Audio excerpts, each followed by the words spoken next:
Thank you for joining the Auburn University I-9 Management Training Session.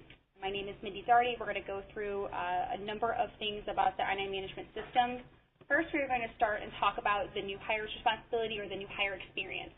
So your new hire is going to be communicated that they need to do their I-9. There's going to be two different ways they may be communicated. There may be an offer letter or there may be email. There's going to be a specific link that's going to link out to our system. We are a web-based program, so it goes out to the internet for them to be able to complete that Section 1. So depending upon which route that is taken there, we're going to take a look at that here. We are in a testing environment, just to let you know, so the employee's perspective is going to look like this. Your login might look a little bit different, so just keep that in mind as we're going through this. It's going to be slightly different once you guys get out of the phase of testing and training everything. So for the new hire experience, we're going to pretend that we are the new hire here. And the new hire will, when they get that, the email, they'll have a link that they'll click on, and that will take them to our site here. Make this a little bit smaller. So the employee first comes to a page, they're what we call the login page for them. This is a CAPTCHA that they'll have to complete to basically show that it's the actual person on the other end of the computer to make sure that they're there to complete this piece here. And I'm going to go ahead and type in the letters. If for some reason they can't read this, the new hire can click the new picture button to get a new one if it's not. I don't know if you've been online before and you bought stuff like me, and I have an issue with seeing some of these with the letters and it's all fuzzy. So that new picture button will help for them. So we'll go ahead and complete this. Once that is complete and filled out, the new hire will hit continue here. This page I want to take a look at before we go further with this. This is the actual Form I-9. So for those of you who've seen it as paper, basically this is the same thing. It's just on a screen here for you, and there are fields that you're able to click in and fill information. So that's kind of the biggest thing is that it looks exactly the same. It does basically the same thing here. Things to note is that we are up to date with the latest Form I-9. So for those of you who know that the form recently changed, we are up to date with that. Our system has that capability already set in place, and you'll note that it's got the OMB number that's here and the expiration date. So let's take a look at this page for the new hire's perspective. This page here will be their Section 1 they fill out. There is a link here that's available for the employee all throughout the Section 1 process that says I-9 instructions. Here is a document that they can review if they have any questions about what is the purpose of this form, why am I doing this, why is it needed. Also completing the form, they've got information there, what fields they need to fill out, other good information for them, some resources. It's a kind of a long document, but if the new hire has any questions, it can go into here. We'll scroll down this page. This first section here is going to be the employee information. So this is where the employee is going to enter in their first and last name, middle initial, other names used if there is. Addresses here for city, state, and zip. Also, their birth date is going to be required, and also the SSN or choosing SSN applied for. There are two fields that are optional, and that is the email address and the telephone number. So those are optional fields. Lastly, here in this box, there is a drop-down for a location. With that link that you're going to be providing to your new hire, there's going to be a location that they're going to be assigned to, or I think it's the time clock location. Time clock, I'm not sure what you guys call it, but and that location there is specifically tied to that person. That location in our system is also tied to you as a user. So as a user, you'll have specific roles you're able to do, capabilities, and then certain locations you want to access. So it'll be very important that when you send that link to the employee, that it is the correct one and that it is one that you're assigned to. While we're doing our training here, unfortunately, I'm going to have to click from the drop-down, but just so you can see that there are a large number, and it is very important to make sure you have the right one off the bat. Down here in the middle section for the employee, this is where the employee will select their citizenship status from the options that are here.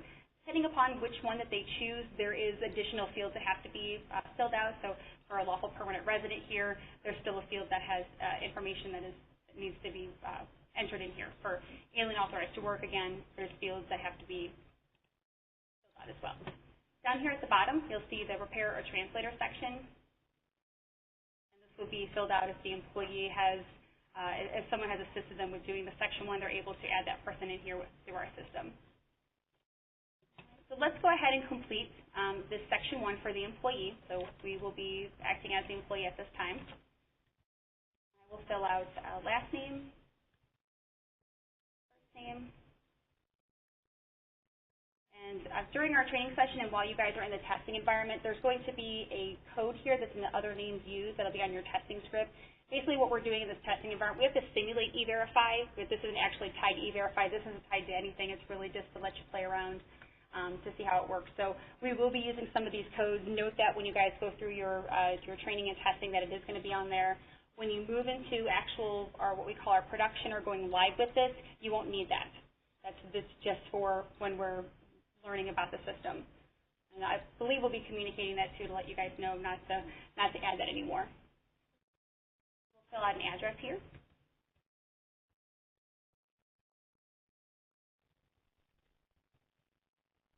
And the state does have a drop down, which is nice. Zip code.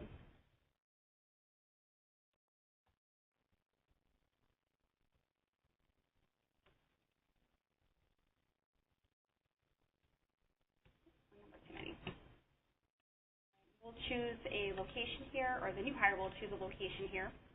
We'll choose their citizenship status.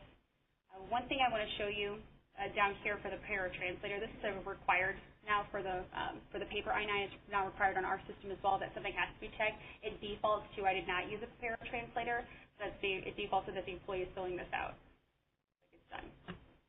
When the new hire has completed all this information, they can click continue to forward on to the next piece. I want to show you, though, if the employee happens to forget a piece or does not fill something out. I'm going to, for instance here for the social, our system has some logic in place to, since these are required fields, it just makes some requirements. So if they don't enter information in the format or in the way that it's supposed to be, it's going to stop them, which is good because you want to make sure they're entering in correct information. Like, for instance, this Social Security number is only 8 digits. When we click continue with our system here, will let us know that the SSN that was entered is not valid. And it's not valid because it's 8 digits instead of the 9 that it's supposed to be. And then it also pops up that the box is green here, so the employee will have to take action. And we'll go ahead and just add a number here.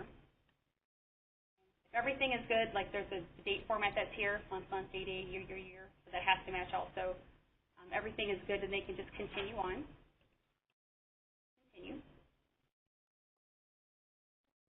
The new hire is then brought to what we call the employee review page. So this is a page that allows them to view the information that they have entered on their Section 1. So note here on this page, this is what we just filled out for that sample. There are a couple links here that allow them to go back. So if they happen to see there is some kind of mistake here on my address or my social, they can click the change information link, which will take them back to the Section 1 and allow them to make changes that are here. We'll just say that was my birth date. And we'll have to scroll down to the bottom to continue on and go back to that review page. And at this point here, if the employee has reviewed, everything looks okay, there's no changes, we'll have to sign for their I-9. So for those of you who've done paper I-9s, there's a signature that has to be done.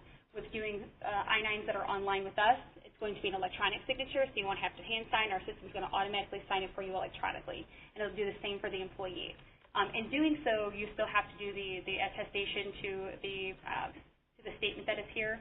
So the employee will have to read the statement, click the little checkbox here to say that I agree with the statement, and click continue. When they continue, it shows here there's a banner message up at the top that says you completed the Section 1 of your I-9. At this point, the I-9, the Section 1 has been done and it's been saved. If the employee does not get to this page, it does not save the information. So we want to make sure that they get to this point. So a lot of times our employers will let their new hires know that this page here, when you see this one, this is the employee receipt page. It's very important that you, first of all, get to this page, but second of all, print or email this page out as it does have a lot of great information. And again, it lets them know that they've completed their Section 1. Let's take a look at this page so we can show you why it's a receipt. This information here shows that they've done this with Auburn University. We have an employer code that's assigned to each of our employers. This one's specific to you guys. But it also has a time and date stamp here. So this is why it's important for the employee. And then also here at the bottom, here's kind of a summary of their Section 1. But this middle section is really important that it does advise them about bringing in their documents, original documents that need to be brought in, and that it needs to be either a List A or a List B and C document. And then also down here is a list of those. can't tell the employee what documents they have to bring in. You can give them a list and let them know here's what you can choose from, but it'll be on them to bring those documents in. And it does, there are some additional notes here too that talks about documents not being expired and making sure that the identity document does have a photograph that's in there. So again, this is the employee review page for the employees. So their section 1 is done. Okay. So, and from here, since this is completed, there is another site that you're going to log into as the administrator, which we'll come to in a second. But just to let you know, as soon as they've received this message here, that section 1 has now been sent over to our site for you as the administrator to log in and do your portion. And we're going to go ahead and take a look at that now. We'll log in as an administrator.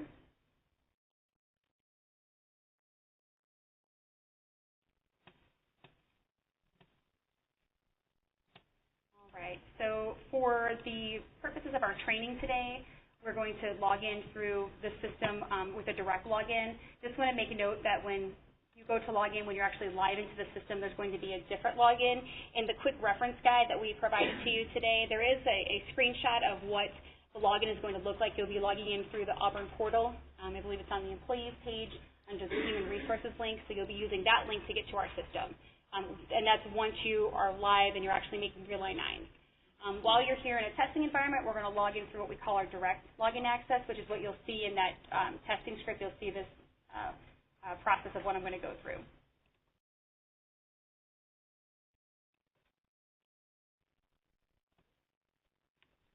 Since I don't have access to your portal, I'm going to log in as a user directly, so you guys will see how you'll log in for testing here.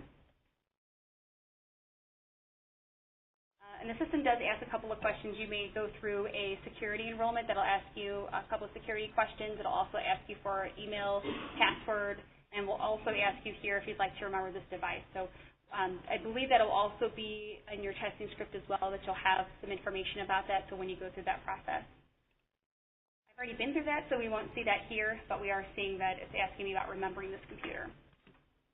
Okay, once you've successfully been logged in, once you guys click on that link, you're going to be brought to here. So this is I-9 management. This is our welcome page, or our main menu page, as we like to call it. We are going to do a navigation of the site, because I want you to kind of see it before we start playing around and doing some of these I-9 cases. So with our site here, this is the main page. I have been working with the service for about 5 years. Our system is very user-friendly. I know that some of you are coming from doing paper or may have a process that you've done, and if you're like me, same thing, and you stick with it and change is hard. Our system is very user-friendly. So once you do this a couple of times, especially since you'll have some time to go into the testing environment, to go in and kind of see how it works, you'll start to get comfortable with it. But just know it's very user-friendly. It's very easy to get back to where you were, and I'll show you some of those navigation pieces here. On the left side here, we call this our left-hand navigation. It's got a couple of links. You'll see some of those same links here on the main menu page. Each link is going to take you to a different page. This just takes us back to our main menu. There is a link for a new I-9. So this is that same screen that the employees saw for their Section 1. So if there is a need to make a Section 1 with an employee, you do have some options where they can either go out to that link. There's also the option that's here and another one that we'll see later on. Also on here, the navigation on the left side, there is a link to upload a paper I-9. We want you to, or encouraging you to do these electronic I-9s, but in the event of power goes out, something happens, your backup is always going to be paper. So our system does allow for you to upload a copy of a paper I-9. There is a little bit of data entry that'll have to be done, but there, like I said, this is used mainly just as a backup. You really want to do that electronic I-9 if you can. Next link here is our Search for Employees section. This is a really key and vital piece of our site that will allow you to pull up I-9s. We'll talk about some of the I-9 types that there are, or statuses that we'll talk about here shortly, but this page will allow you to find someone. There's a number of different ways to filter to find someone, by name, by social, by type of I-9, which we'll go through all of these. Also note about locations. So here's where those locations come into play. You may not see all of these locations. I am set up as a user for all of these, so you may only see 5 or 6. So don't worry if you get in there and you only see like 2. It's just your access is set up specifically based upon what your role is and based upon what's needed for what you're doing. But again, you'd be able to search for any ones that you would have access to. There's a date range here, and you can include employees that are active or terminated as I-9s do stay on the system. It's a 3-year, 1-year rule, so we're going to keep those in the system for you. So you'll be able to pull some of those up. Also here on the left side, there's a couple more links that you may see and you may not see depending upon what role you have. So with our system, we have different kind of role levels that you'll have access to do a number of different things. You may be set up as an administrator or you may be set up as someone that's just viewing. So you may not see all of those links that are here, but there is My Account, there's Reports, Administration if you have that, but there's also a Help section here. If you're like me and you hate asking for directions, you hate asking for help, rather just go to Google. We have a section that you can click on that will take you to basically what's the Google of our site. You're able to type in some keywords. Say you want to look up a List B document or you want to know about E-Verify. In that section, it's just like Google. You type in what you want. It's going to pull up some results, and it will give you lots of great information. Also in that Help section is our user guide, also the quick reference guide that you have a copy of. We'll also keep a copy there, and it is will be updated. There's a number of great resources, so just know that you've got, if you have questions, there is a place to go if you have questions. Other than that, I know that there is also the Equifax at auburn.edu that you can contact. Okay, so let's go back. I want to go over this main page again real quick here. That was our left-hand side. This main menu has a lot of great information. Again, it has some of the same links that we saw on the left side. Two things I want to note here is our quick search box. So this gives us a count of the I-9s that are in the system and their different statuses. We'll talk about these here so you can see. So there's just a couple listed here. First is the pending. Pending I-9s are basically just the Section 1 that has been done. When an I-9 is completed, as in Section 1 and Section 2, that's considered a completed I-9. Okay?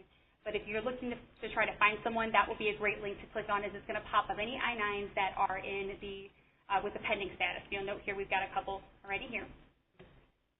Right.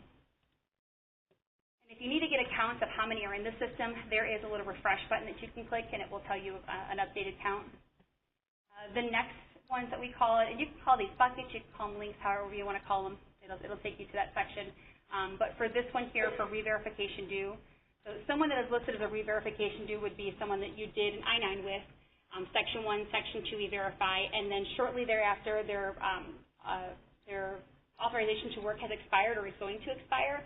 So we set up in our system a way to track that information so that you're able to contact them and say, hey, your documents are going to expire 180 days from now. Start that process so we can get those documents so there's not a time where they're not authorized to work and you're waiting for documents. So our system will keep track of that for you. And they get specifically put in this little bucket together. We're going to go through a sample so you'll be able to see one of those. The next section here is for the receipt due. So with being able to do I-9s in our system, they are done electronically. With paper I-9s, you've probably seen that someone has provided you with a receipt for a document. So receipt meaning for a lost, stolen, or damaged document. I lost my driver's license. Waiting for a new copy, they give you a receipt, or in Missouri we get this little plastic thing that is supposed to be a receipt. But E-Verify does not accept those. So they allow you to do the I-9, and it gets marked as a receipt, and they'll have to come back and update it. E-Verify is kind of picky about some of the things that they allow through. The I-9 has to be valid with information, it has to have an SSN, has to have actual valid documents. So this is why we separate this one out so that you can go into this section of someone that you have for receipt due. We'll go this way so you can see. You may not have anybody. We're going to go through that sample. That's fine. But you'd be able to go through there and see those. The next one here is for SSN applied for. So SSN applied for would be for someone who is new to the country and they are waiting to have an SSN assigned to them. So not that I'm waiting for my Social Security card to come in. This is for specifically I don't have a Social Security number assigned to me and I'm waiting for one. So with that being said, that process, you're still able to do the I-9, so you can do Section 1. It'll be marked. There'll be an option for the new hire to choose SSN applied for. You're still able to do Section 2, but E-Verify does not accept it because they need that social to check against the databases. In order to provide you that status, it has to be done. So our system will allow that to be tracked here at SSN applied for. And we'll look at a sample here shortly. This last one here is E-Verify issues. E-Verify issues are basically anything that went to E-Verify, so any I-9 that's done went to E-Verify, and any kind of status has come back, whether it's a good status, a bad status, I don't know status, it's still considered an issue with E-Verify because they have some specifics about when you send an I-9 to E-Verify, it opens up a case. There's a whole process that goes through those, and they're really particular. So we put all of these in this little bucket for you for E-Verify issues. Down here at the bottom, you can see a couple of samples that are out here. And so these are samples that we have simulated for you, and we're going to go through these as well. Some of them that we'll cover will be the implement authorized, which you'll probably get 98 to 99% of the time. We'll cover tentative non-confirmations where data doesn't match. We'll cover photo matching. All these we'll cover. The last thing that I want to show you on our main menu is this box here for E-Verify. So we are not E-Verify, but we do work closely with them. We're one of the largest employers that works with them in regards to sending I-9s over. So our part in that is that you're able to do the I-9 on our system. We then send it over to E-Verify. On your behalf, that I-9 status comes back to us from E-Verify, and it is provided to you on the screen. So you'll be able to see that status from E-Verify, not have to go out to their site. It's going to be there.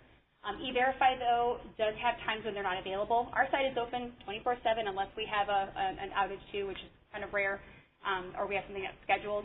But there are times when E-Verify is not available, so you may see this pop up in red, and it will say not available. That does not mean that you can't make I-9s. It just means E-Verify isn't there, because remember, there are two pieces, but they're joined together. So you're still able to do Section 1 and Section 2.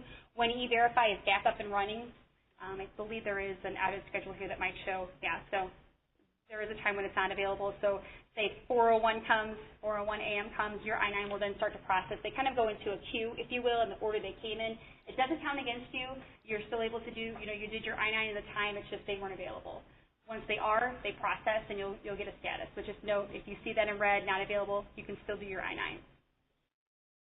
All right. So for the employer responsibilities with doing Section 2, I'd like to pull up that I-9 that we made, that pending one that we just did. So I'll pull that up here.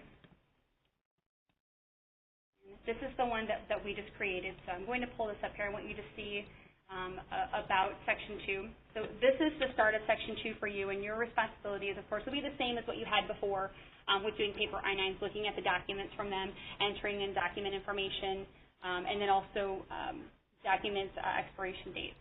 Added to our site, well, you probably had employment date before, but added to our site, you'll have that additional location. This will be pre-selected, but if you happen to get to this point and this is not correct and it needs to be changed, you'll have that option to do that here. But again, note that that location that's chosen is very important because it's tied, and it's also tied to access. You want to make sure it's in the right place that it is. Before we go with completing a Section 2, I want you to see a few things on this page here. So again, this top piece, our employee, we've got our date that's here. A location has to be done. There's a couple links for you if there is some kind of an error. If the employee comes in and you start Section 2 and they go, oh, I know what I did wrong. I put the wrong social. I put the wrong birth date. Something happened. There is still a way to change that information. There is a link here that says Review Change Section 1 information. And what this does is going to go back to the original Section 1 that your employee has filled out. So you'll see all these fields that are entered here. And then at this point, the employee can make the change of where it is. You can turn your keyboard around to them, let them make that change. So let's say that it was just our birth year was incorrect. So we need to fix that. And then at that point, it will save this. I'll show you what that looks like here. The employee will still have to follow the process of reviewing everything, still continue. They'll have to sign again for that. Oops. Sorry, you also get marked as a preparer or translator if anything is changed on there. So I'm going to show that we did not, so we can move forward. Okay. So at this point here, you'll see that there's a C that's up here on the screen, so that means a correction. So that means something was changed. But that's good because the employee on paper I-9s, they have to put their initials on there when there's something's been changed. This is similar. So there is a change here. They'll still have to sign for it. So note that it still has employee electronic signature here. So they'll still have to sign and attest that, yes, I did my I-9, and yes, we made some kind of a change or a correction. That's what the C is for. When that piece is completed, it brings you back to the start of Section 2. You can go ahead then and complete your process. The other link that's here on this page before we come down to documents is to view and print the employee's receipt page. This is that page that we saw for the new hire when they've completed their Section 1. That's the one that says you've done your Section 1. Please print out this page or email it to yourself, and it's got all the document information. If you would like to view it, that's where the link is. You can see that time and date stamp, that it was done in the right place. You can basically just see what they did. We're going to click back, which will take us back to the screen we're at. In the middle section here, this is going to be where you're going to enter in documents. Really simple, little radio buttons and just a drop down. So note here that we've got a list, we've we've got list A, and then there's B and C. When you click on this radio button, you'll still have to click inside of here for the drop-down to choose the correct document that the employee has provided to you. I'll show you what B and C look like as well. You'll see that these are all that are in here. You'll have to choose documents and continue. Let's go ahead and fill this out, though. We'll start back here at the top, and we'll do the employment date for the employee. We'll do today's date. I'm checking over, making sure my location is good. I'm scrolling down here to the middle, selecting my documents. And I'm going to go ahead and select here from B and C just so you can kind of see some of these that are in here. We'll do two. We'll do driver's license, and we'll say that the employee provided me with their Social Security card. So we'll click those. Continue. Continue then takes us to another page about those documents. So yes, you have to choose what documents, but you have to put the document information in there. So on this page here, we're choosing specific details about those documents. For list B, you'll note that it's here. C is down there. And we have chosen a driver's license. So you'll have to first choose the issuing authority. That's here in the drop-down. We'll just choose Iowa for fun. There is a link here on the right for a sample document. So if you needed to see a copy of that document, you want to make sure first that you have the issuing authority so we know where to pull it up for, since there's different states and different territories that may have those driver's licenses. But again, you'll have samples, and this is great to see because there may be different versions. In Missouri, we've got a couple of them. We've got one that's expiring, so they've got a new one that's out. They're totally different, and then some of them you don't know if it's driver's license, if it's a permit, or which one it is, and they have that information to show you that sample. It's good to see because you've got, here's where the photo should be. So this lets you know also the expiration date of the document and the document number. So it's good to be able to see that sample. We'll close out of this. We've seen our sample, so now we're going to enter in document information about this driver's license. And I'm going to type in, we're going to use dummy information here in our training session. So we're going to use that for document. For an expiration date, we're going to use a valid date in the future. That's not in the future. And then, so that completes list B. For list C down here for a Social Security card, the issuing authority is already chosen for you because I don't know when anybody else that issues Social Security cards besides the Social Security Administration, but we pre-choose that for you so you don't have to. Doing the list C for the Social Security card is very simple. You will want to take a look at this social. And this social is coming directly from what the new hire entered in Section 1. So we're taking that data, we're putting it here on the screen for you, and your job is to take a look at that one and the card and just to ensure that they're the same thing. It's just another check to make sure that the employee has entered the right information on Section 1. So it does happen, as we know before, that there can be mistakes that can be made. If you need to see a sample of what that Social Security card looks like, there is a link here to show you a sample. This is good to see because there are Social Security cards that should not be accepted or not valid. So this one here, that's why they call it unrestricted, so there's no wording that's on there. The next TOC do have restrictions on them. You'll note that it's got wording, so it says valid for work only with DHS authorization. So this is not a valid List C document or a valid Social Security card that should be accepted. And there's also one more that will say not valid for employment. Okay, so these are ones that can't be accepted as List C documents. So you can see all of them all next to each other. They're all here, and they all look just alike. It's just the wording is what kind of throws you for you to see if it's restricted or not. If everything is good, I'm going to go ahead and continue with my information. And I'm now brought to the employer review page. So like the employee, we have a page that we're able to review the information prior to saving it, which is good because if you see changes, you can go ahead and make those prior to saving the I-9 and having to go through the mess of making a new one. So from here, I'm going to go ahead and review my information. You'll see Section 1 from the employee is up here. Down here in this middle section where it says Document Information Summary, that's going to be what you did for Section 2, note our documents here. Everything looks to be okay. You'll have to sign just like the employee does with electronic signature by reading this attestation here and then hitting the checkbox to say I agree with this statement and hitting continue. Okay,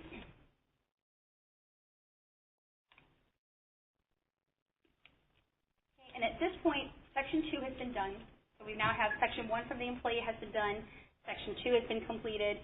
And we note that because the banner message here says the I-9 was successfully added. We're going to talk more about this page before we go any further. Also note here that as we talked about, When Section 1 and Section 2 are done, it's going to automatically go over to E-Verify for you and provide you with a status. You'll get something back right away. So we see that's what happened in our case here, where we show that it says E-Verify current status is employment authorized. And, oh, yes. If they use a B document, since we're E-Verify, have to have a photograph. Right. Yeah. So a List B document has to have a photograph because that's what the List B document does. List B is the identity.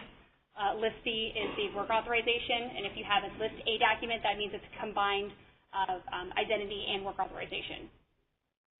One thing just to clarify on there, Mindy showed that in that drop-down for Section 2, you'll only see documents that apply to that person's citizenship status and your E-Verify configuration.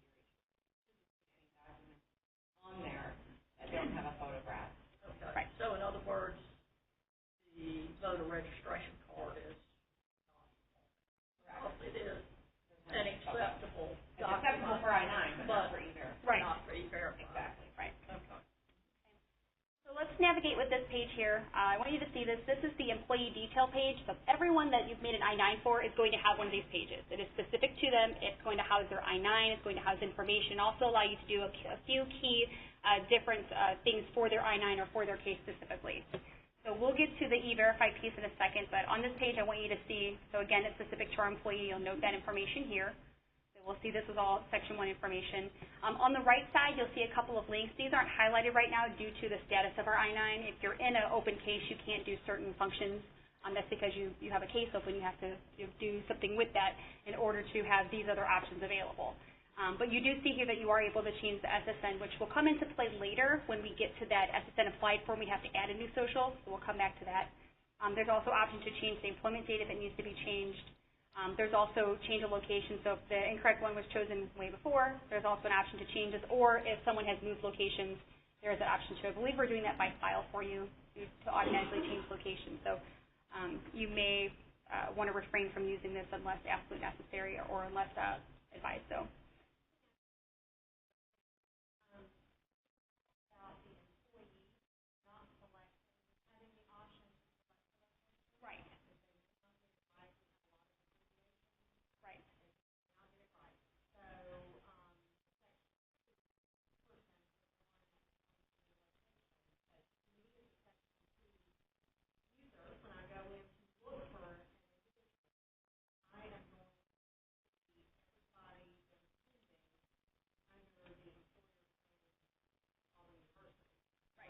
Correct. Right. So you'll need to know who you're looking for when you're pulling up a pending I-9. Because you're going to see a long list of, as we saw before when we clicked on the pending link, there was a long list of people. So you want to make sure you got the right person that's coming in to do Section 2. The alternative is they did pick a location and you have access to that location. They picked the wrong one. Yes. Yeah. So that's why this location, right, so that's why the location and what you send to them in that offer letter and that email, why it's important to send the link, the correct link. There are a large number of locations that are in the system, and if you give them a link to one that you don't have access to, you're not going to be able to pull it up because they've been put in this location that you're not assigned to, and you're not going to be able to do what you need to do with that. If there is someone, if for some reason you're not able to find someone, I would probably contact that Equifax at auburn.edu to let them know you can't find someone, to have someone who does have access to search all the locations for you, just in case. We've had that happen a few times. So we'll look at that again when we'll do another Section 1. Further on this page, I want to show you that there are a couple of little buttons that are here that will highlight at different times or different statuses of the I-9 when you're doing different things. These will highlight for you. In the middle section here is the information about E-Verify. So again, we are providing you with that E-Verify status, or providing you the information and also the capability of handling your cases with E-Verify. So we provide the origination date. So this is the date that the I-9 went to E-Verify, which is good to know. Bless you. Bless you. Because the origination date may be different than when you've completed the I-9. So if you have like an SSN applied for, those aren't going to go to E-Verify because they don't accept an I-9 that doesn't have a social on them. So there may be a time frame in which that you've done Section 1 and Section 2 before the I-9 goes to E-Verify. So this is going to be your audit to know when that went over there. There is a next section here for reason for delay. The wording is kind of confusing, and I apologize. This is wording from E-Verify specific to them. If you see where it says here initial query submitted on time, that means your I-9 was done in the time frame it was supposed to be, so that's within the 3-day time period.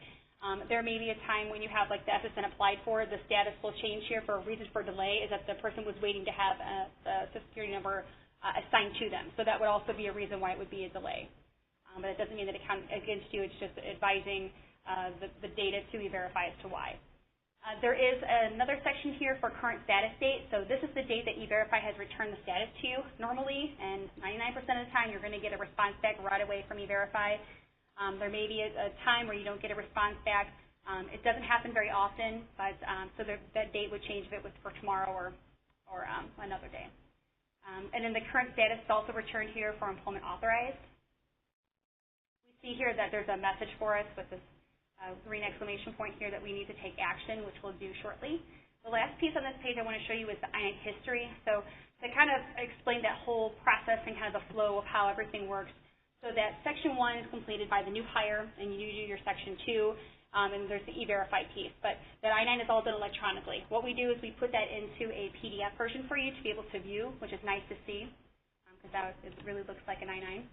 So here we see the information that we've entered from before. It's also good, you'll note here that it's signed electronically, so you'll see here, this is the name of my employee, signed electronically. There's the date. Same thing for the Section 2. Here's all the information we entered for those documents, and then where I signed is down here. The date is added for you, the employer's name, all of that's all added for you, and it's done electronically, which is nice, and I have to write everything out over and over and over.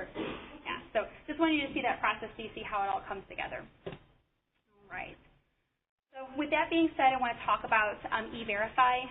With E-Verify, as I was saying before, it's the government program, and that we are tied with them in regards to providing that E-Verify status, and it's kind of the way that I-9s go back and forth. E-Verify, they have 2 different databases that they check information for. So that is going to be with the Social Security Administration, which is the SSA, Department of Homeland Security, or DHS. So you'll see SSA and DHS all over our site in regards to them. But basically, when that I-9 goes over, they check both those databases, and they will check and make sure everything is okay. And that's how they determine the status that comes back to you. So that's what they're checking. They're checking their data matching, if you will. So with the first status that I want to show you, or the first E-Verify scenario, I want to talk about is employment authorized, which we do have up here on our screen. So with employment authorized, that means that I-9 went to E-Verify. E-Verify looked at it. They said everything is good. This person is authorized to work. So they send back the status to you. With these, you're going to get 98 to 99% of the time, which is great. There'll be an instance where you won't get this, which will go in our next scenario. But just note, you'll see this a lot here. And even though that the employment is authorized, there's still one additional step that you'll have to take. E-Verify is picky. If you send them an I-9, you've opened up a case, you have to close it. You have to take some kind of action. So even though it's all good here, there's still an additional step, which is to close the case. You'll note here that's what that message tells you, is to close the case button, or click the close case button, which we'll do that. So with that, we are brought to a page, like an additional page that has to be completed. But I want you to note here about the E-Verify history that there is a case number. All that information is here, so if you need that for an audit, it's going to be available for you. But with E-Verify, they have a couple of questions in order to close the case. It's really simple. They just ask you if the person is currently employed or not. So you'll have to choose from the options here. There may be a time when you've done a I-9 with someone and then they end up not being employed. So it's important to first of all, make the selection. You have to choose if they are or they aren't employed, because it does happen. So they want to know that. And then based upon what you choose, these options, if they're employed or they're not employed, there's just one additional thing you'll have to do, which is to choose why you're closing out the case. They want to know. There may be different times where the reason why you're closing out the case is not because they have employment authorized. There's a couple of different reasons. But for this one here, for employment authorized, it's just a simple yes, and defaults to that the employee continues to work after receiving an employment authorized result, so it's already chosen for you. Your last step is to hit close case. And then what that does is it sends back E-Verify their message that this case is closed, everything is good. And you'll know that the case is closed, and you'll see that because we see this statement here that says case resolved, the reason why, and then that I was the person that resolved it. Here on the employee detail page, we'll note that we no longer have a banner message. We don't have any actions to take. So congratulations, you are done with this I-9. Hooray! Section 1, Section 2, E-Verify is done. There's nothing else to be done on this one here. So that's one good thing with the employment authorized. I think one thing also to note that we are going to cover about is attaching documents. I think we are doing attaching all documents. So whatever documents the employee provides to you, you'll need to scan a copy of it. You're not going to keep a paper copy of those. You're going to scan it and you're going to upload it to our system here. So we're going to keep this electronic I-9 and those documents together. Makes it easier for audits, makes it easier to have paper everywhere. It's going to be secure. And then most of all, everything is going to be together. That's the thing that I like. You don't have to go to different places. It's centralized. I like having that. We're kind of like it's kind of cloud-based, if you will, out there. One thing to note, though, when you upload it into your computer, mine will go ahead and delete it out of your system. You know, social security numbers and personal identification information in our personal. So what we're going to do on our campus is put everything in one file, and when we upload, we're gonna get it in and put it in a file, and then we'll delete that file on a daily basis.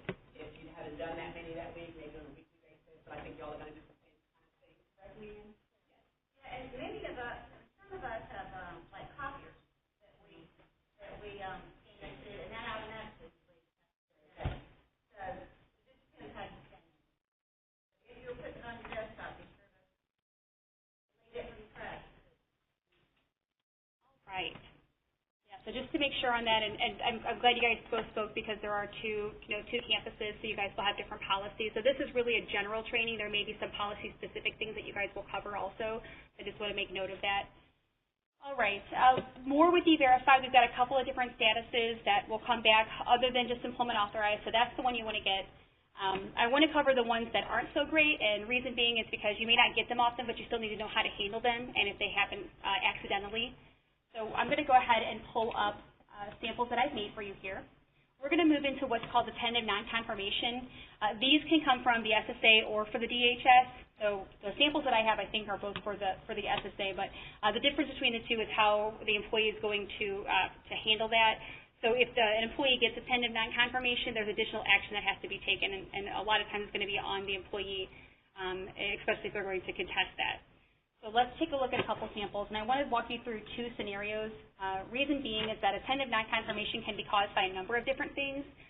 It can be caused by incorrect data that was entered on the I-9, which we've data entry error, so we'll go through an example of that. And also maybe because there is an issue, the employee hasn't changed their name yet on the SSA database, or the SSA has it incorrectly, or maybe they're not authorized to work. So that is a true tentative non-confirmation or a true TNC. So we're going to go through two of those scenarios. I've created two for you here.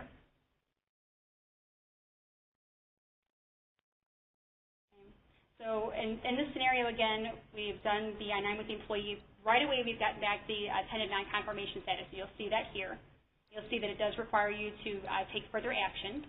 Down here in our E-Verify section, it's much different than when we had the employment authorized status. You'll see nice big red bold wording that you have action that has to be taken, and then it talks about what the tentative non-confirmation is.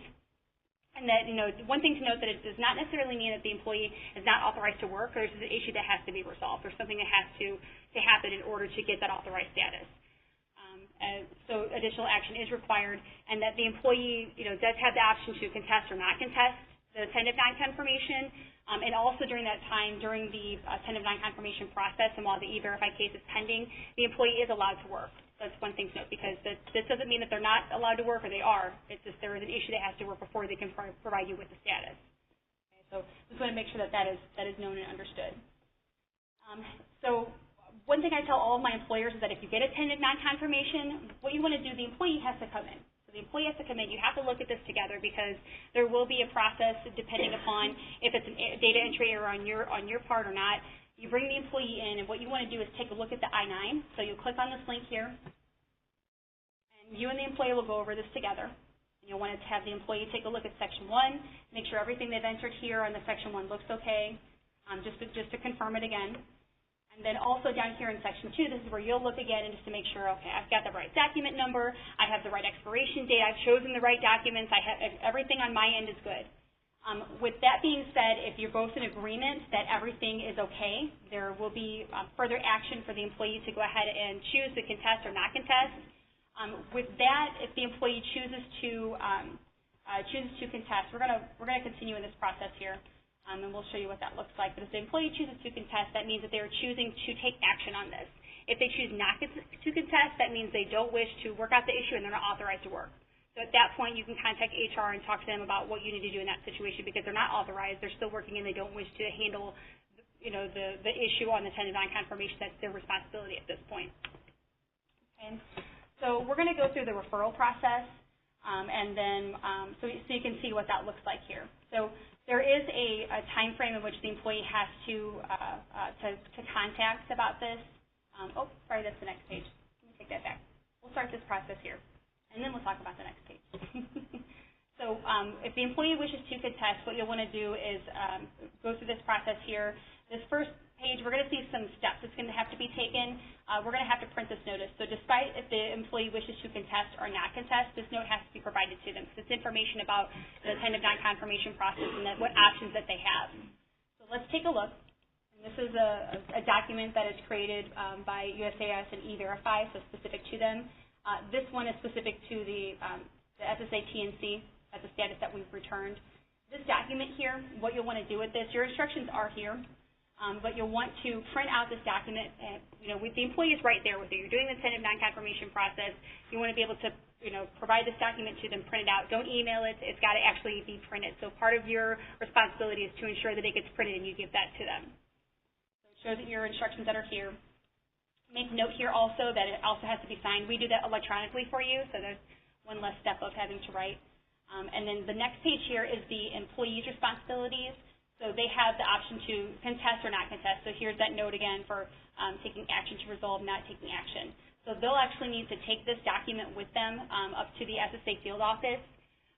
They'll have to mark the contest, they'll have to sign, they'll have to date it, and then they'll have to contact the field office. If this had been a status return from the DHS, those offices you can't visit, you'll have to call them. It's a little bit different, but just want to make note that the wording here would change depending on the status, but still the same process. And then also in those instructions, it does let the employee know that they have 8 federal government work days from the date that they have referred, the date that you have referred that case, in order to contact the SSA field office and work through what that issue is. Like I said, sometimes it might just be a name, sometimes it might be an issue on the government side. A number of different things could have caused that, but the employee, their responsibility is to go up there and work through it. Okay. So let's go back here to this page and these steps. So you'll want to print out this notice, you'll want to review it with the employee. You'll also want to confirm that you have provided this to the employee by clicking the checkbox here. And if you note that we have 2 options here that have highlighted now, so you'll have to choose if the employee chose to contest or not contest.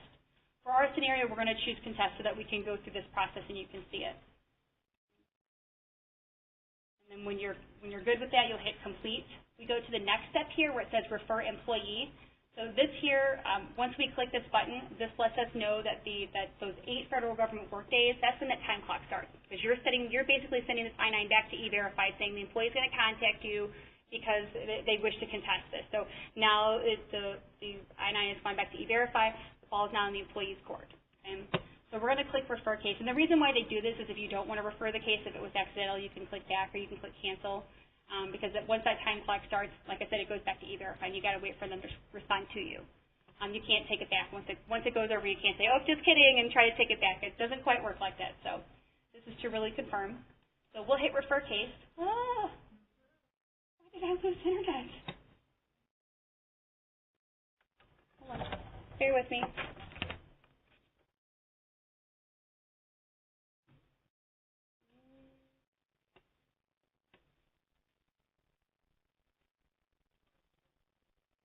Hold on.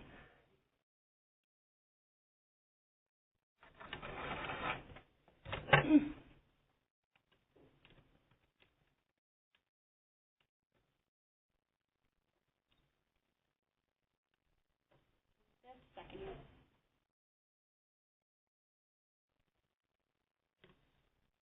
So if for some reason that this happens, if you have what I'm having right here, you'll have to go back and do your information again.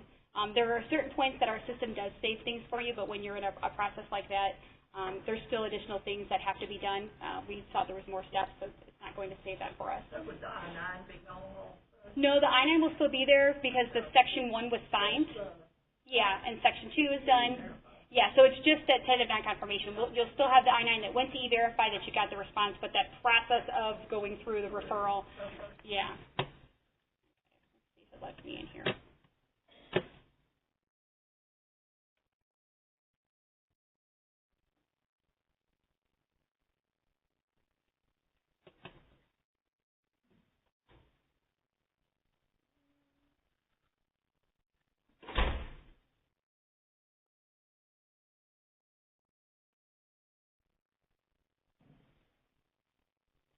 while we are waiting for this to get back up, just to give you some more information about the tentative non-confirmation process.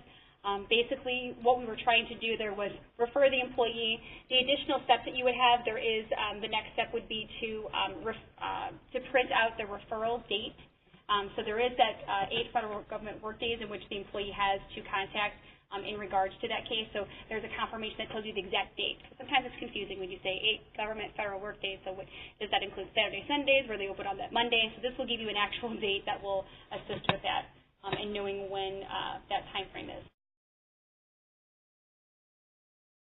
Okay, so we're going to go back into this case here and go through that tentative non-confirmation process again. So back here on the employee detail page, we are going to go ahead and click continue. We'll walk through those steps again so you can see those. We're going to first click here to verify the information and that, yes, we want to continue with this referral by clicking continue here. The step that we just saw was to print the further action notice. Sometimes you'll hear it, it's called like the fan letter. There's a couple of different names for this, but it's referred to here as the SSA further action notice. You'll want to print this out for the employee. You'll want to attest, and by clicking here to show that you actually have given them a copy, explain to them about this document, let them choose if they're going to contest or not contest. Our scenario, we're choosing to contest so we can see that referral process.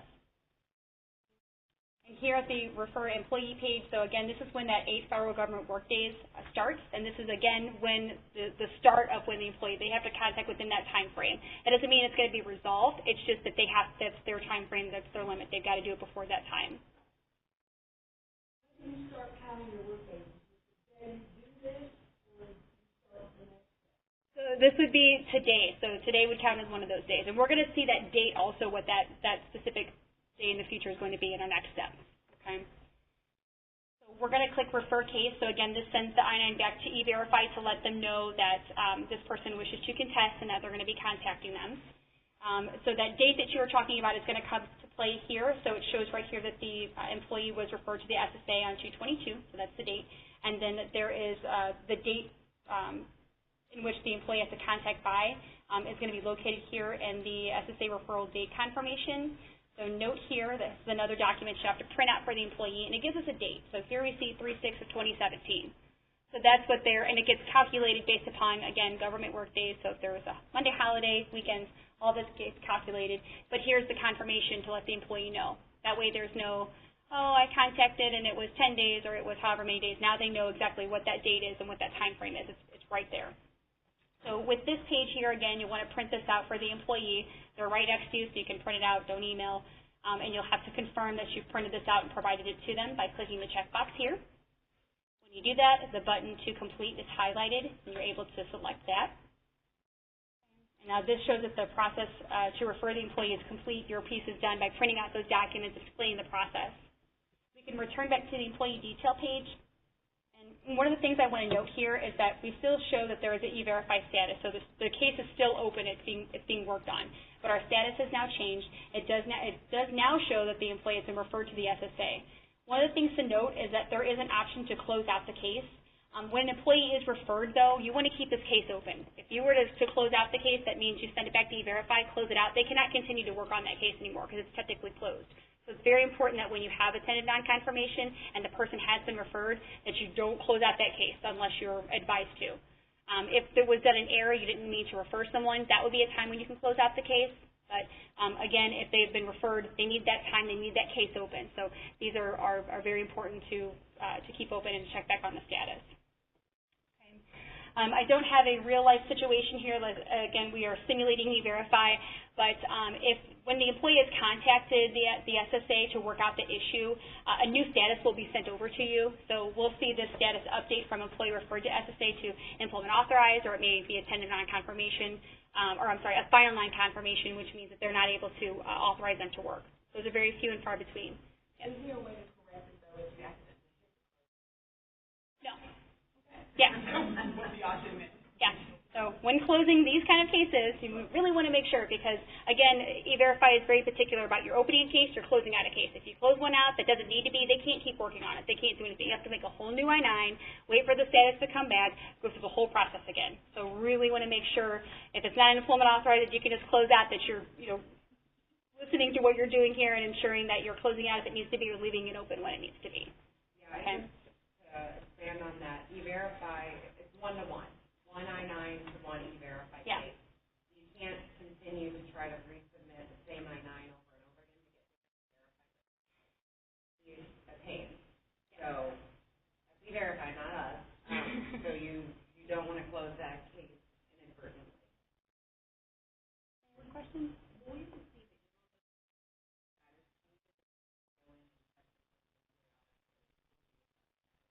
So a good practice is we don't send those because there's all sorts of statuses that can come and you'll just get so many emails you'll get tired of hearing from us. So with these, you just want to make a good practice that to check back on these, since the employee does have that time frame and then they still got to work out the issue, right? So you're going to have a time when you're going to have to come back and check this. Some of our employers will do weekly. Some of them, if they do I-9s daily, they'll check it daily. Or if you know that someone, or if the employees come back and said, hey, I went to the SSA and working on a thing, you'll want to go back in and check. That doesn't necessarily mean that it's resolved. E-Verify, they send us back a new response. So you want to wait until, even if the employee says, I'm good, you want to wait until E-Verify sends back that response and says that, everything is good, go ahead and take your further action on the case.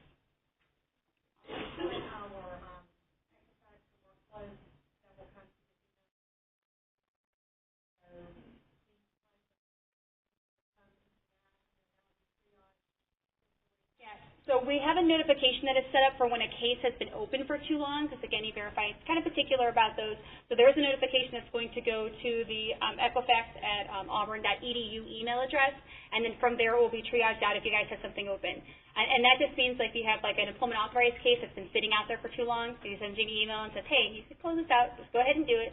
So there'll be a notification on those. But also for these ones that are in the tentative non-confirmation process, obviously you've got the 8 federal government work days, and then it's got to be worked out. So it does hit a 10-day time period. So that one might also queue you in because it's been open for too long that you need to go back and check in on that status and see if it has been updated and take further action. Does that help? Okay. All right. So let's move into one more tentative non-confirmation. A sample I want to show you is for a data entry error. So let's go ahead. We're going to go back to my sample ones here. And the reason why I always bring this one up with the data entry error is that, we're human, we make mistakes, we fat finger things, we accidentally, transpose numbers, things happen. So in this scenario, you have a tentative non-confirmation. You and the employee have looked at this I-9 together, and there's an error. Right, be it you or be it the employee, there is an error. There is a social is wrong, birth date is wrong, documents are wrong, something is incorrect. So with that being said, it's through a tentative non-confirmation because the data doesn't match. But that doesn't necessarily mean it's a true tentative non-confirmation, it's that the data. So that's why it's important to bring the employee, take a look at it together and agree if it's, if it's all correct or if it's not. If it is not correct, what you will have to do is make a new I-9, but we first have to close that case with Picky E-Verify. We have to close out their case. So in doing so, that's going to be a slightly different process than when you're doing the referral. You'll actually choose down here at the bottom, close case. In doing so, you'll still have to choose if the employee is still employed or not, so we're going to choose that button here. And you'll notice that our options are a little bit different than what we had before. Specifically, the one you'll want to choose is that the case is invalid because the data entered is incorrect. That's basically what happened. At fingered, again, some kind of incorrect information. This just lets E-Verify know that there was a case, that you guys close it out. This is the reason why. So if there's ever an audit, it just shows that audit trail that there was something incorrect. You guys are correcting it with the new I-9. It doesn't count against you that there was one that had bad information. The thing that counts the most is the most current I-9. So if you guys forget from here that you have to make a new I-9 with the right information, that's when it counts. Okay? But again, we still need to let them know as to why you're closing out the case. We're going to close this one here with incorrect data, or sometimes it'll say invalid. Show that that's the reason here. And then from here, what you'll want to do is work with the employee to get a new I-9, and you want to do it as soon as possible, obviously, because you want to have a valid I-9 in the system. There's a couple of different ways that you can do that. It could be either through that link, through the new hire communication that you sent to them. There is also here on that left-hand navigation, we talked about that new I-9, so that's there. Or here on the employee detail page, there is a link for new I-9. This one here is going to be specific to that employee. So note, it's going to basically pre-populate all the information from the prior I-9. Some of our employers do like this because it might be a simple change of just the birth date and then you can continue on. Some of our employers like to have more of a fresh I-9 to completely start from scratch, to use this link here so that it pulls up a whole fresh I-9 for you to go ahead and begin the process. Okay. The system will ask you when you do a new I-9 on top of one, it'll ask you if it's same or different person, just because there's already a social in the system. So if you come across that, it says same or different, it's going to be the same person, and this is going to be the new I-9 that's going to be the most current for E-Verify. And then once you continue with that process, that I-9 is going to go back to E-Verify. Hopefully with the correct data, come back as your employment authorized, you're able to close it out, you're good to go with that one. Okay. Any questions about data entry error? I want to go over another status with E-Verify that is called photo matching. So we're going to pull up a sample of that. And basically with photo matching, E-Verify has 3 specific documents that if they are presented by the employee will return a photo matching status. And photo matching doesn't necessarily mean that the employee is allowed to work or not.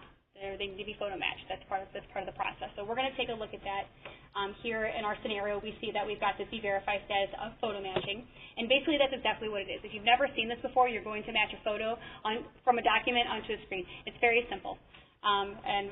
We like seeing it here because it's all done at once here on our site. But you'll see here down in the E-Verify section, we have the option to do photo matching. So we'll select this and note that we don't have authorized to work or not. So for photo matching, this specifically pops up if a U.S. passport, a I-551 or the employment authorization card, or the permanent resident card or the I-7, I mix those up, sorry, the I-766 and the I-551. So any of those 3 documents, if someone provides it, they're going to get a photo matching status. E-Verify is advised that more documents may be added later, but right now it's just those 3. I don't have a rhyme or reason as to why it's just those, but those will be the ones that will show the status, and you'll have to go through this process here. With that being said, with photo matching, when the I-9 goes to E-Verify, E-Verify sends that photo matching status. They also send us that document, the picture on the document, and this comes directly from the DHS database, which is where that picture would be. You would actually see that here on the screen. And what you'll want to do is take a look at the picture that's on the screen and take a look at the document the employee provided to you. So you'll need that document in hand when you do this process. So you don't want to look at the employee. The instructions are specific to make sure that the document matches and what's on the screen matches. Does that make sense? You'll want to have that. Also with photo matching, these are going to be required retained documents, which we'll cover in just a second here. So you'll want to make sure you have that employee there, you have this document, you're going to need to get a copy of it also. So for photo matching, I apologize, we don't have a sample because this is a testing environment, so we're not tied to the DHS right now to get a photo for you. So pretend there is a photo, we've looked at it on our document, and I'm going to go ahead and choose that yes, that the photographs are the same. And then I'm going to go ahead and continue, which will confirm the response to E-Verify and send over the response that I have done, the photo matching piece. Down here you'll see that our E-Verify status has changed. So note here that we let them know that the photos did match, so they sent that component authorized, but there's still additional action. As we talked about the retainment, you have to keep a copy of that document, these 3 specific documents, and also if you use DNC, it's really important for these because if you don't upload a copy of a photo matching document, you won't be able to close out your case. And that nice little email after so many days is going to come over to the equifax@auburn.edu, and you're going to start getting emails about that. So just make sure you keep that in mind that you want to get a copy of those. And note also that your close case button, like I said, you're not able to do it. It's not highlighted here. So what we're going to do is go back to the employee detail page and upload a copy of that document so you can see how that process works. So again, here our button is not highlighted. We can't do anything. To attach a document, we want to attach it to the I-9. So note here where it says original I-9 and attach file. There may be times when you'll have multiple I-9s in the system, like we talked about for a 1099 confirmation with data entry. You're making a new I-9, right? So you would see multiple links. So you would see original I-9, another I-9, you would see a list of those. You want to ensure that you're attaching the document to that I-9 record, so that's why there's a line across here. So you want to make sure it's with that. The link here says attach file, so you'll just click that. We're brought to a page here that gives you instructions on how to attach a document. It also gives you some guidelines on the image file and what it needs to be, and also the size limitations that we do have. Down here in the middle, it shows us the documents that you can upload. So this is based upon what was chosen when you did Section 2. Down here is the file information. So you're going to select which one you're going to upload to the system. Note that it does have other in here because you can upload other documents or additional things, but we want to specifically, we're loading a passport for the sample here. So I've chosen passport. Now I'm going to choose the image or the copy of that document from my computer. This is going to be saved to your computer somewhere. I'm going to pull up mine. And then from here, the next button you'll select is the upload button. So this gives you a file upload progress, lets you know that the file is being uploaded in the system. When it's done, it displays a copy of that document that you've uploaded, which I think is important. I have seen clients, I used to work on our support team, and we would see clients that would upload a document, and they would think it was a document, and they would open it up, and it was concert tickets. We've seen everything from tickets to whatever, a picture of somebody's kid, or a document that didn't belong to someone else. And that's not very helpful. And it wasn't caught until way later or during the audit process. So this allows you to see that document and to ensure that you got the right one that you want to select. So you can scroll down here and see that this is the one, this is my person here. And then you're able to select if it's correct or if it's incorrect. Incorrect will take you back to the file upload and allow you to choose a different document. Correct will save it here into our system. And then show here that it shows that there's one uploaded document here for the passport. See the upload status here. The last thing is just to hit the finish button. Unless you have more documents, you can keep going. But we just need the one, so we'll click finished. Finish brings us back to the employee detail page. Note that our status has changed. Well, it still shows employment authorized, but it tells us that we can take additional action. So we'll scroll down here to the bottom. We'll note two things. We'll note that our closed case button is open, so we can close out this case. We're good to go. And then lastly, at the bottom here, attached to our I-9 is also that document. So if you need to see that document, it's here. It's already on our system for you. Okay? And it's also tied to that I-9. So it is there. Any questions?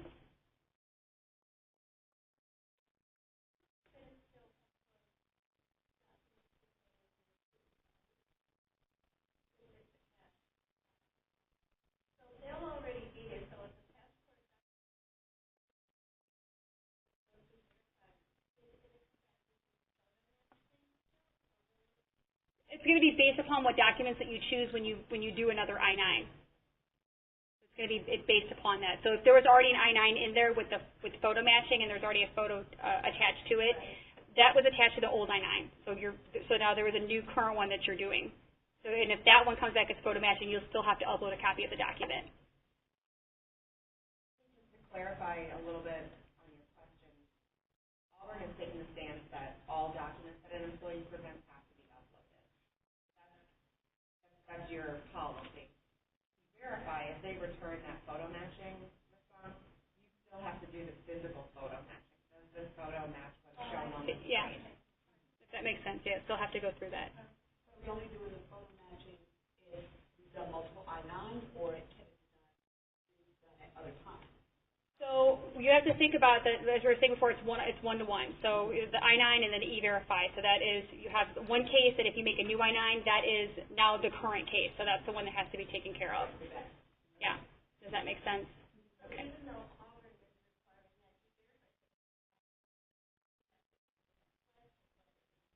Yes. Yes. Yeah. Yeah, that makes sense.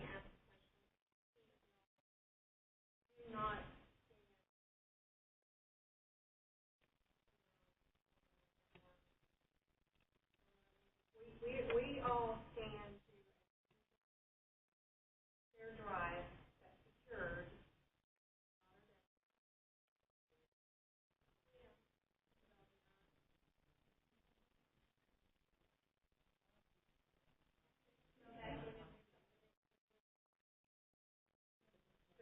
But you scan on your desktop. I guess I have to side note that and kind of talk about the process on that. Okay, so I have just a few more things that I want to cover. I know our training session is coming to an end. So the last few things I want to cover really quickly is show you that SSN applied for sample. So I'm going to go in here and grab this I-9. In this scenario, we have a person that has completed their Section 1 and they chose a radio button that says SSN applied for because that would mean that they're new to the country or they're waiting to have a Social Security number assigned to them. So in this example, again, this did not go to E-Verify, and you'll note that by this the wording here that says current I-9 is not eligible for verification through E-Verify. So E-Verify said, wait, we need the right information. So you'll see here again, it doesn't go to E-Verify, and your action on this part is to get the actual social from the employee, have the card, so that you can update that in our system. To update that in the system, there is a link, as we saw before. Like I said, those links are highlighted at different times. At this time, we can add the SSN to the record, and I'm going to go ahead and do that here in the Change Social Security Number section. I'm going to click Edit SSN and put the SSN that was on the card provided to me by the employee. And I'm going to hit Continue. What this does is that it updates and puts the SSN on the actual I-9 for E-Verify. Note that you have a message here that says that it was successfully added. You'll also see it here masked that it is added. And then also you'll see your E-Verify status. So that I-9 is going to go over to E-Verify as soon as you put a social on there. Okay. And then with this one, it came back as employment authorized. You'll be able to close out the case with that. Real simple. Okay. And then if that was also a document that you were supposed to keep a copy of, if that one was a list fee document that you were supposed to have, or I'm sorry, list fee document, you want to make sure at that time you get a copy of it and it gets uploaded. You want to make sure you got your documents uploaded. Okay. All right. Next sample that I want to cover is the receipt due process. So this would be, as we talked about before, we had someone that has come in, and we'll pretend we're them. They have provided us with receipts for their documents. So you got to the start of Section 2. They provided with receipts, so we need to see how that is able to be entered into our system. So I'm going to start Section 2 here with my employment date, checking over my location, making sure that looks okay. Down here for the documents, I'm going to choose what the employee has provided to me. I'm going to choose that they provided, we'll say, a driver's license here, and then for their list C document, they gave me a birth certificate. Those documents they provided to me, one of those was a receipt, so they actually don't have their birth certificate. It's a receipt for a lost, stolen, or damaged, waiting for one to be sent over to them. And so this little checkbox here is very important to note that this means the document is a receipt. Not that I have received this, I've got all these documents. It's that the document itself, it's a receipt for it, lost, stolen, or damaged. And if you get stuck with that wording, there's little boxes that will pop up and say that same thing. So just be cautious about this box here. I'm going to go ahead and continue because I'm still able to complete Section 2 even though the employee has provided me with the receipt. So we'll go through that process here and fill out document information. Right. Down here in List C, make note that down here we now see this document number and also an expiration date that's set out in the future. What happens is that since the employee is able to provide you with that receipt, they do have a time frame in which they have to provide that document. So our system will account for that and add a 90-day expiration date, and it gets tracked similar to how when a case has been open for too long. We also keep track on here to let you know that that time frame is coming up and they need to make sure they bring that document into you. Things to note about this is that you'll still have to enter in the issuing authority. We'll just say state of Maine, and then a document number. Some of the documents will not, like the receipts, will not have a receipt number on them. Like some of the Social Security cards, they don't. The document they provide to the employee, there's no receipt number on there. Some of the birth certificates I have seen numbers on, so you'll have to enter that in. If there, for some reason, there is not one, you can bypass that by using N/A. It's not applicable because it doesn't have one that's on there, but the system does require you to put something. So just note that if you have a receipt number, you'll be able to put that there. If not, use NA to bypass. Okay? And then that expiration date is there automatically. We're going to go ahead and continue with this, and we'll sign for this I-9. Once we have signed, so this completes Section 1 and Section 2. So we see that the I-9 was successfully added, so we see that up here. And then also to note, you'll see that that status from E-Verify shows not eligible for verification through E-Verify. So E-Verify, you have to have the I-9, has to have a social, and it has to have actual documents that are selected. If a receipt is chosen, they don't accept it because it's a valid document has to be provided. Again, our system still puts that as a placeholder on there. Note that there is that date that's out there, and then also tells you which document in which that the document needs to be updated for. Okay? So we'll see that down here. Also, in our buttons here, we see a new one has highlighted for receipt update. So in this scenario, we'll say that the employee has come back 2 weeks later. We're going to go back in. They provided the actual document to us, so we need to update that in the system so that it goes to E-Verify. In order to do that, we go through what's called the receipt update process, which is this little button here we'll click on. And this will provide you with the documents that the employee has provided. You may have a time when you have 2 documents that there are receipts for, and you may not have both of them at the same time. So our system will allow you to choose, to do one at a time or to do both. We've got just one in here, so we'll select that one. It's already selected for us. Hit Continue. And basically what we brought to what Section 2 looked like before for that List C document, you're basically re-entering in the information and showing that it's an actual real document. So I'm going to go ahead and go with this here. And we'll say I have a document number for that document, so I have an NA on that. and continue. What that does is then updates that I-9 to show that there is no longer a receipt, so it shows that it's successfully updated. You'll also get your E-Verify response. So as I said before, E-Verify doesn't accept that. So once it's updated, it shows that it has been updated. E-Verify will send you a response back on that. And then also at that time, if that's one of those documents that you need to upload a copy of, you want to take that time and go down to upload a copy of that document. And also, if you have employment authorized, you want to go ahead and close out that case.